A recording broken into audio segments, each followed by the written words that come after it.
let's talk about clutches, and mainly the McLeod RST, because that's what clutch I have in this car. And one of the common complaints about this clutch is the chatter at low RPMs, and I'll demonstrate that right quick. So I'm gonna skip straight to third gear and get it real low on the RPMs. Actually, we'll have to go into fourth, fifth. You hear that noise? That's clutch chatter. And people complain about that. And you've seen the circumstances I had to do to even make the car do that. I had to pull out at 20 miles per hour in fifth gear. I don't know why that's a big complaint, but clutch chatter is a thing with the twin disc clutch. It's either you want to hold power, or do you want some noise, or do you want no noise and can't hold power and have a slipping clutch. But I meant to go to sixth, but I went to fourth. Anyway, we're just going to disregard that. My complaint with the clutch is the take-up.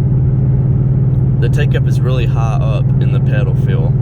So basically what I mean by that is when you put the clutch all the way in, start raising up to feel the clutch bite, it's pretty high up. It takes some time to get used to, because I had previously I had a 2009 Shelby GT500, and it had the stock 1314 clutch in it, and you know that clutch is rated for 700 horsepower, and this pedal I will say is a lot lighter, but that's due to the twin disc. But I'm not sure if the 1314 clutches were twin disc or not, but they were firm, but still light for a, it's an OEM clutch, and manufacturers don't want you to work out every time you drive a car. But the McLeod, I will say, other than the clutch bite, that's or the take-up, that's my one complaint with the clutch. But mine would just be the take-up, like the point where it grabs. That's my only complaint. And sorry, I'm focusing on that wheel bearing noise. If you guys can hear that, it kind of sounds like a DC-3 airplane taking off or something. But yeah, this car is supercharged, if you haven't seen my previous videos, and I'm making, I think last time it was dynoed, it made 620 to the wheels, but I'm getting it retuned by VMP, so it's going to be making more than that. So of course, I didn't install this clutch. I bought the car with the clutch already installed, and the guy with the RST, which would have been one of my choices too, but you can't go wrong with the Mantic or the Lethal Performance clutches. They're really good clutches too. And if you're rocking the MT82, which I am, the clutch is one of the most important things that you should have for this transmission. Is a really good clutch to back it up, and stainless steel clutch lines, because they really do move more fluid, they move it more efficiently, and a clutch, the McLeod, especially the twin disc, let you change at high RPMs a lot more efficiently, no more gear lockout. And of course, you can go out and buy a Ben Calimer Stage 3 transmission and leave the factory stock lines in it and the factory clutch, and I can guarantee you're probably going to blow that son of a bitch up too if you're putting down any type of power. So a clutch, if your MT82 is stock or not, even if it's a stage 1, 2, or 3, clutch should definitely be on the top of your list, and it should be a main priority if you want a car to put down the power and put it down reliably, because these transmissions, well, right now, sorry to kind of jump back and forth as my ADHD kicking in, but as you can see, going through the gears right now, and it seems like every time I change gears, it's like I never go below 2,000 RPMs, and below 2,000 RPMs is when you start getting that clutch chatter. So it's really a non-issue to me, unless you just like pulling out in fourth gear at really, really low RPMs and lugging it, because that's the only way you ever get to hear the clutch chatter. And the only time it's ever done that was at the beginning of this video when I was in fifth gear trying to force the car to do it. So anyways, like I was saying, clutch first and foremost with the MT82 of any kind. Like I said, it doesn't matter what stage it is. a good clutch is the only way you're going to be able to keep this transmission together. See, now I'm in third gear, pulling in here at fairly low RPMs. Let's see if I can get it to chatter. Did you hear it just for a split second? I mean, trust me, it's not that big of a deal. So if anyone's wondering what clutch chatter is and what it sounds like and how you can even get it to make that sound, it's really under, like, to me, unrealistic, like, circumstances. Like I said, unless you're lugging it. Now, it could be that this car has 373 gears.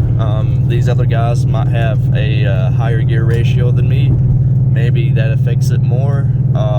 Maybe exaggerates the situation a lot more, but I can't see how, because it just feels like it's something that, you know, if my car, even with 373s, would do at low RPMs lugging it, then I can only imagine that the situation's the same for them. They have to be lugging through every gear when they pull out.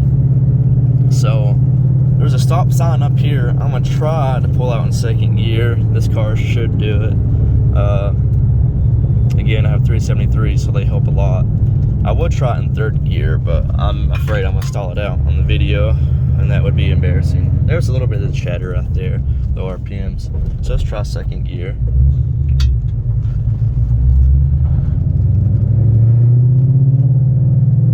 See, no chatter. Let's go straight to fourth. Yeah, you hear that? Nothing major. And this guy's on a hill, so this is a major blind spot, so we're just gonna wait for him to do what he needs to do. Put some mail in a mailbox. There ain't no way I'm passing on a damn hill. See, now if you pull out in first gear and just go through the gears like you should, you're going to have no chatter whatsoever. Okay, I can go around him now.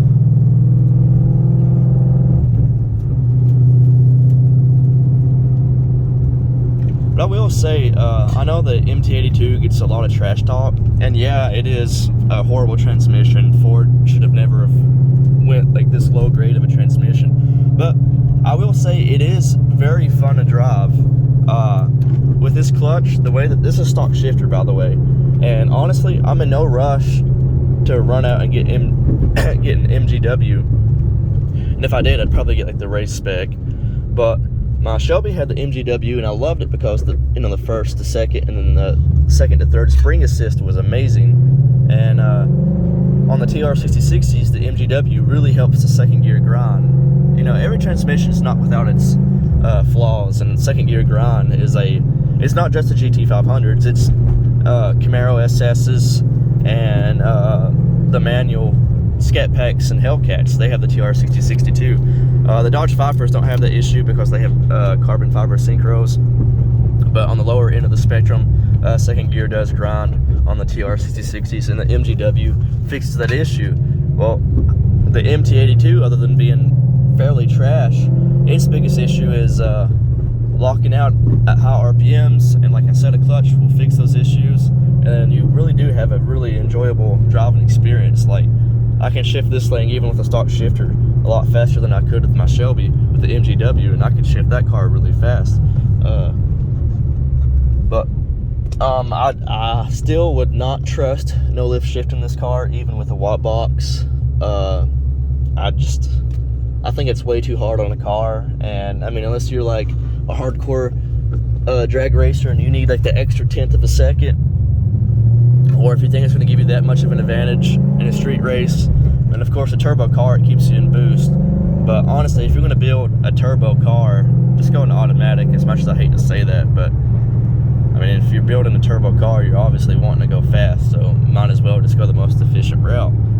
But with a supercharger, it's really a moot point, and I just think no lift shifting puts way too much strain, especially on an MT82. And I wouldn't even do it with my TR6060 and the GT500. That's just, I don't know, it makes me cringe. And it's not because I can't no lift shift, it's just because I just think it's so much stress. And people say if you do it fast enough, it's not that bad on the car, but I don't see it that way.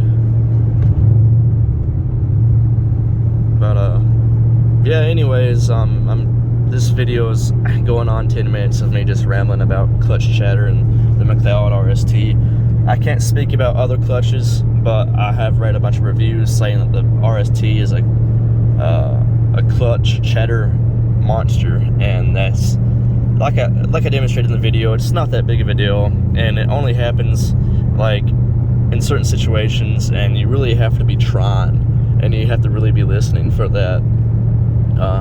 If you drive the car normally and shift when you're supposed to, and don't pull out in first gear and immediately go to fifth out of a stop, you're gonna be fine. Don't worry about it.